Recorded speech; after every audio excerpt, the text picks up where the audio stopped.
Good morning, you're Vonzel Hall, and in 24-1747, Mr. Hall is charged with murder, and what is the announcement? Your Honor, the last setting requested some digital media. And just like that, we're in a murder case. This is the highest level of stakes in criminal court. Every detail, every piece of evidence here could mean the difference between freedom and life behind bars. Since then, Mr. Nichols has done an impressive job of providing with most everything I need. Unfortunately, I think some of it hasn't been provided to him. Notice what's happening. This isn't about guilt or innocence yet. This is about evidence. In serious cases like this, missing evidence can delay everything because the defense has the right to see everything before making a move. Discuss this with him. I'm trying to get a few more items I think are pretty important to this situation before we announce. If I could have a 30-day reset. There was some follow-up testing and some documentation that he was asking that I don't see in my file, so we need to find out if it exists, where it is, and things like that. So, all right, so I'll do one. That reset might sound routine, but it's actually critical. It buys time, and in a murder case, time can completely reshape strategy. One missing report could change the entire defense. More reset, y'all can work on that. If there's anything that you can get, obviously get that to Mr. Matuska and Mr. Hall. Mr. Matuska will be out there, I'm sure, to visit with you once he gets everything to see what y'all want to do at the next court date, okay? All right, you can go back with the bailiff. Thank you. Good morning. You're Anthony Williams. And Mr. Rojas, will your client waive the formal reading of the indictment? he will, Your Honor. Mr. Williams, in cause number 240401, you're charged with the third-degree felony offense of evading arrest or detention with the use of a vehicle from December 7th of... Switching gears. New defendant, different charge. Evading with a vehicle might not sound as serious as murder, but it's dangerous, and courts treat it as a big deal because it puts lives at risk. 2023. And how do you plead to that charge? Are you pleading guilty freely and voluntarily? And are you pleading guilty because you actually did what they've charged you with? I have here on the computer some documents that have your signature on them that the state has marked as exhibit number 1. Before you signed these, did you go over them with Mr. Rojas? And do you fully understand them? And do you understand, if I follow the agreement that you've made with the district attorney, that you'll be waiving or giving up any right to appeal? Now this is where things get heavy again. Aggravated robbery and weapons charges. And he's already on probation, which means the court's patience is running thin. To counts 1 through 5 in each of his motion to revoke unadjudicated probations. On probation for aggravated robbery, actually 3 cases. An aggravated robbery and then 2 aggravated assaults with deadly weapons, and cause numbers 24-1324,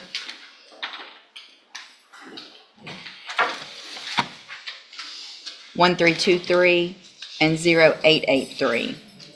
I've received the updated pre-sentence report. This was unagreed, and has everyone had an opportunity to receive that report and review it? We have, Your Honor. Are there any additions or corrections to that report? Not from us, sir. All right, Mr. Rojas, you may proceed. Judge, Mr. Jackson recognizes he's on probation for some serious offenses, and that, in my opinion, looks like he needs help. The main problems come from mental health issues. He's homelessness. He's got lack of transportation, and he's got limited family here in the area. He tells me that when he was first released from jail, he didn't have a place to live, didn't have any transportation. That's the reason for not being able to get to probation department in the beginning. He's been on probation for such a short period of time. He's been unable to get the benefit of the resources that probation has to offer him. I understand all that's because of his not attending probation. But again, I think that all stems from the homelessness and the lack of transportation and the mental health issues. He is trying to get help for himself. He does have the application to get his government benefits. He's got contact with someone from MHMR if he were allowed to stay on probation. He tells me that he has a place to live now. He's gonna be living with his cousin who does live here in Beaumont. He is hopeful that he can get his job back at the place he was working for at the barbecue restaurant. Yeah, that's good. Hold on. And of course, that all is gonna depend on him actually going to probation. And he tells me now that he does understand that the importance of getting there, he will do everything he can to make sure that he does get to probation if the court were to allow him to stay on probation. And that's what he's asking the court to do this morning, Judge. And at the proper time, I think he does have a statement to make. Go ahead. Got a letter. Hello, my name is Darren Jackson. I'm writing this letter pleading for mercy. I started my probation off on the wrong note. Everything I had on probation was in first place. I ended up losing my cell phone and the place that I was living. The people found out that I was on probation and they kicked me out the house. And I didn't have, they kicked me out. I got kicked out of the place I was staying at. And the same night, the police had came and arrested me for some unproper, like some things that I didn't do. And they said I was under intoxication, but I wasn't, you know what I'm saying? Because they was all fighting and stuff like that.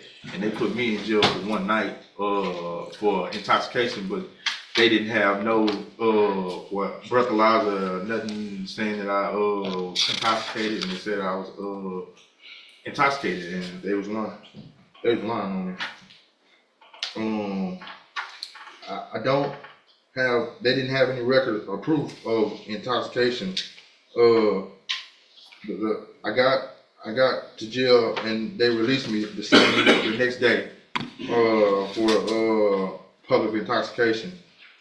I reported the next day, the day I was supposed to report. You know how they let you out of jail. You know what I'm saying? At like 3 o'clock. It was raining so bad. It was flooding. I didn't have nowhere to get there. So I walked. The next day I waited till it stopped raining, and it was unflooded.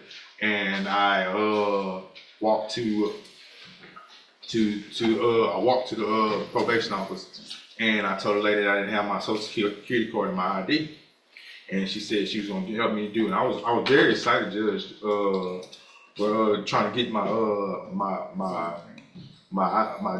GED. I was very excited about going to school, and man, the lady kicked me out of the house where I was staying at, and I had to move in the hotel room, and I ran out of money, and bro, it just all went downhill from there. Yeah. And if you can find any way for me to get back on probation, I promise I'm going to do the right thing, and you know I'm a good citizen, and I help anybody I can. I'm a minister of music. I go to church, Solid Rock Church of God in Christ, and yeah, man, I've been trying to stay out of trouble. I've just been running up on hard times. Yeah, I just need a second chance.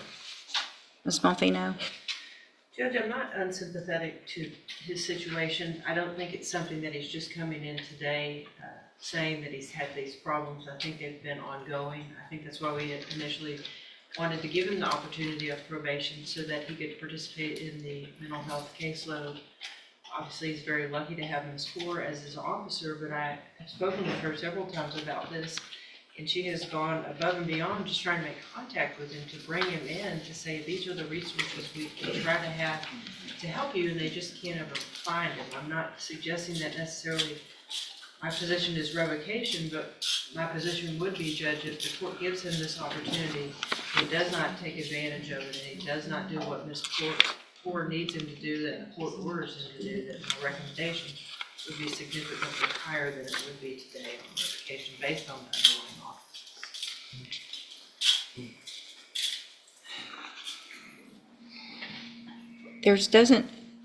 You probably haven't even had enough time to know. I guess my question, Ms. Core, would be if I continue him on probation, would something like cognitive track of ISF be? Yes, ma'am. helpful, or that, or either special needs safe P? Which one do you think would be more appropriate to help him get a good start before he gets back out? I would think very highly of the special needs safety for him. Okay. Okay.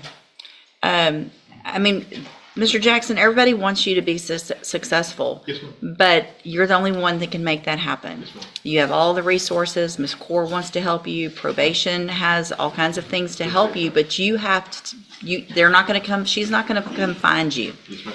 So, if I give you this opportunity today, you're going to go get some help in custody. Listen, and when you're out though, and when you're finished with that treatment, Yes, ma'am.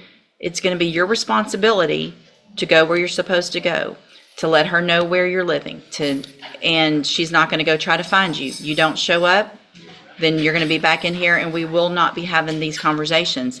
Today, I could send you to prison for the rest of your life for violating your probation. Right now, today. For life. For 50 years, for 30 years, for 20 years. An aggravated robbery and 2 aggravated assaults with deadly weapons. You should probably be going to prison. So you need to understand that this is it. There's no second chance. This is your chance. All right?